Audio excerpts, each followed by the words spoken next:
All right, friends, today we're going to be inspired by the book Sky Tree, and we're going to be painting a tree during our favorite season. To get started, I'm going to paint the ground. If you are doing either spring, summer, or fall, you're probably going to want to paint some green grass. I'm going to use green lines to show the texture of grass. I did it with one color of green or one value of green. Now I'm going to rinse my brush and I'm going to use a different value right on top. If you are doing winter, you might want to use a light blue for snow, and I'll do an example with winter in just a minute. Now I'm going to paint my sky. You could do a sunset sky. I think I'm going to use different types of purples and reds in my sky. And I'm just using horizontal lines. When I want to rinse colors, I'm rinsing my brush and switching. You could do a blue sky.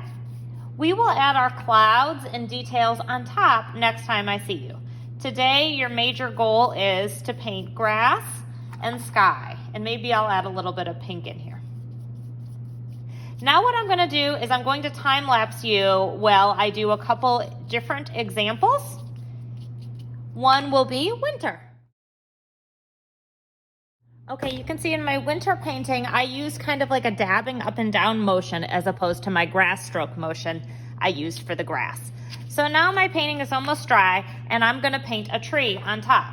Trees go from thick on the bottom to thin on top. So what I'm going to do is get some brown on my brush and I'm going to push my brush down fairly hard at the bottom. And what I'm doing is I'm lifting pressure. I'm slowly lifting the pressure up, and as I do that, my line gets thinner.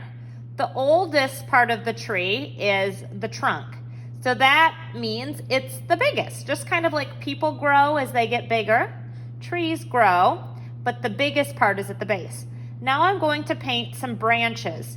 Branches aim up. They grow up. If I made it aiming down, it would look like it was broken because they grow up towards the sky. And I'm doing the same thing where I'm getting thinner the further I move out. Thinner by lifting pressure. And I can make branches coming off my branches. Now in the winter, trees do not have leaves. So if I'm doing winter, I can leave my tree bare. I'm going to make some texture in the bark using a technique called sgraffito. I just split my brush upside down and I made some lines in it. Now this is going to be spring. So I'm going to start with green and I'm going to use a dabbing motion, and at the top of my tree where the branches are, I'm adding little dots of paint. I'm going to do this in a couple different values of green. So I did the dark green. No, I'm rinsing my brush and I'm going to do light green on top. I might even add some flowers in it by adding pink. Maybe this is an apple blossom tree. So little dots of pink happening in there. And then I can add other details around. Maybe there are little flowers in my field, so I'm making little pink dots. Maybe there's a swing hanging from my tree, so maybe I'll make a purple swing hanging down for a child to swing on. Maybe I'll make a sun peeking in on my art. Right here, I'm going to do mine orange so it looks really hot, and maybe it has little rays that come down.